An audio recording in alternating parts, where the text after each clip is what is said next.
तीसरा 6x का वर्ग -3 -7x। तो ये क्या है, जो बहुपद दिया गया है ये व्यवस्थित रूप में नहीं है, तो सबसे पहले इसे व्यवस्थित रूप में कैसे बनाएंगे। सबसे पहले क्या होती है, चर की अधिकतम घात, उसके बाद उससे कम, तो उससे कम क्या, चर की अधिकतम घात 1।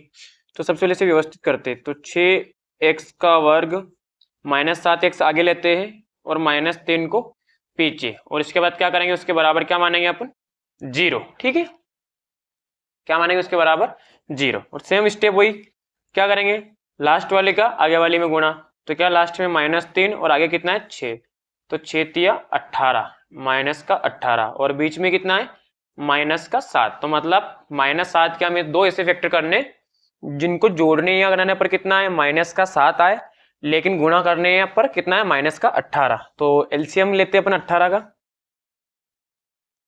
2 9 में 18 और 9 एकम 9, यानी 2 और 9 ऐसे दो टुकड़े हो सकते हैं जिनका यदि हम गुणा करें या गुणा करते तो कितना आ जाएंगे 18 जाएंगे, यदि जोड़े घटाओ तो कितना जाएंगे -7 आ जाएंगे। तो -7 कब आएगा, जब बड़ी संख्या माइनस की होगी, मतलब हमें -9 और +2 करना पड़ेगा, तो कितना जाएगा -7 और -2 का गुणा अपन 2 में कर तो कितना आएगा -18, यानी हमारे फैक्टर कितने हो जाएंगे -9 और 2। तो 6x का वर्ग फैक्टर क्या होंगे, +2x -9x -3 बराबर 0। इसके बाद दो संख्या जोड़े बना लेते हैं, ये जोड़े बना लिए हमने। देखो 6 के पारे में 2 आता ही नहीं, ठीक है, तो 2 के पारे में तो 6 आता है, तो क्या निकालेंगे इसमें से अपन कॉमन 2x, यहां से हमने 2x कॉमन निकाला, तो 2 तिया 6 और x भी बचेगा, और यहाँ पर क्या बच जाएगा 1, यहां से क्या कॉमन निकलेगा 3, तो 3 त्रिया 9 माइनस माइनस प्लस 3 एकम 3 बराबर 0। ठीक है, फिर 3x प्लस कॉमन निकलेगा, तो 3x + 1 को फिर कॉमन निकाला, तो यहाँ क्या बच गया 2x और यहाँ पर -3 बराबर 0।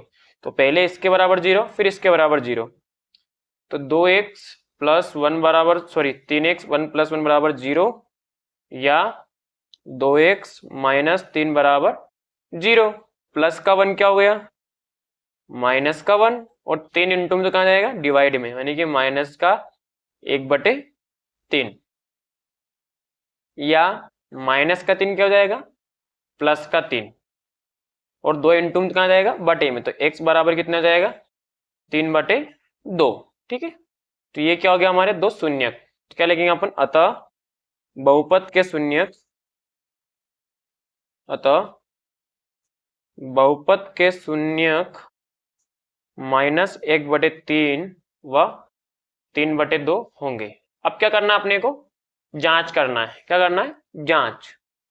तो जांच में हम क्या करते हैं, पहला वाला मान क्या मानते हैं अल्फा, तो मान लेंगे जांच,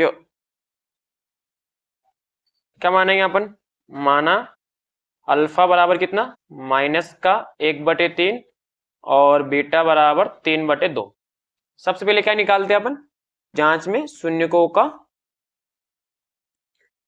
योग, जो कि क्या होता है अल्फा प्लस बीटा बराबर -b/a। तो हम पीछे क्या लिख लेते हैं, बहुपद लिख लेते हैं कि हमें सवाल समझ में ना जाए। 6x का वर्ग -7x -3, ये होता है a का मान, ये होता है b का, और ये होता है c का। ठीक है, तो अल्फा अल्फा का मान कितना है -1/3, प्लस बीटा का मान कितना है 3/2, माइनस बी का मान कितना दिया है यहाँ पर -7, ये -7, ए का मान कितना है 6।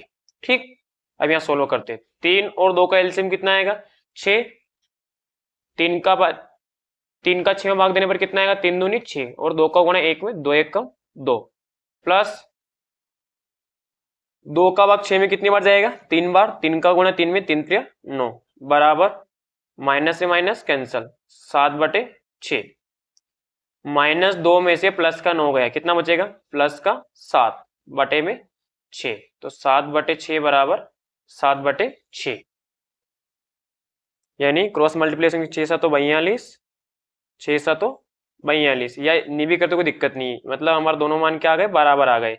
ठीक है, अब क्या करेंगे अपन,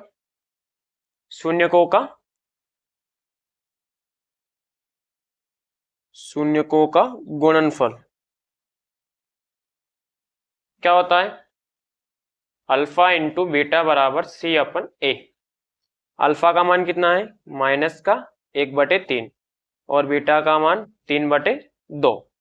सी होता है हमारा लास्ट वाला मान कितना है, माइनस का 3 और ए का मान कितना है 6।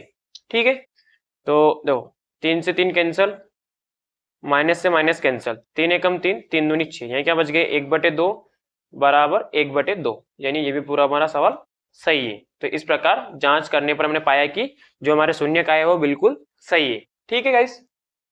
हाँ, चौथा सवाल है 4u² प्लस 8u। देखो इसमें क्या लास्ट वाला टर्म गायब है, मतलब लास्ट वाले जो पद होता है तीसरा अचर पद वो इसमें गायब है, इसलिए अपन क्या करेंगे, इसमें फैक्टर करना संभव नहीं है, तो अपन क्या करेंगे इसमें डायरेक्ट कॉमन निकालेंगे। तो सबसे पहले क्या करेंगे अपन, सबसे पहले क्या स्टेप होती है हमारी, सबसे पहले दिए गए बहुपद के बराबर क्या मानना 0, तो 4u² प्लस 8u बराबर 0, सबसे पहली स्टेप। सेकेंड स्टेप क्या करना है अपने को, अब देखो इसमें क्या फैक्टर नहीं होता, डायरेक्ट कॉमन निकालेंगे। देखो क्या कॉमन निकल रहा है इसमें 4u, तो 4u को हमने बाहर निकाला तो यहाँ क्या बच गया u, फिर 4 दूनी 8, यहाँ कितना बच जाएगा 2 और u तो बाहर आ गया है, बराबर क्या बच गया 0। ठीक है, तो पहले इसके बराबर 0 फिर इसके बराबर 0, तो 4u बराबर 0 या u प्लस 2 बराबर 0। तो देखो 4 कहाँ है, इंटू कहाँ जाएगा बटे में, तो u बराबर कितना हो जाएगा 0/4, यानी कि u का मान कितना आ गया 0, या प्लस का 2 इधर क्या हो जाएगा माइनस का 2, तो u का एक और मान कितना जाएगा -2। ठीक है, मतलब अतः शून्य क्या हो जाएंगे हमारे, अतः शून्यक 0 व -2 होंगे। ठीक है, अब क्या करना है जांच। तो जांच में हम क्या करते हैं, जो पहला वाला शून्य को तो इसे अल्फा मानते हैं और दूसरे वाले को बीटा, तो अल्फा क्या है हमारे पास 0 और बीटा क्या है -2। तो सबसे पहली स्टेप क्या होती है, शून्यकों का योगफल, शून्यकों का योग क्या होता है, अल्फा प्लस बीटा बराबर -b/a। हम बहुपद लिख लेते, बहुपद की आवश्यकता पड़ेगी।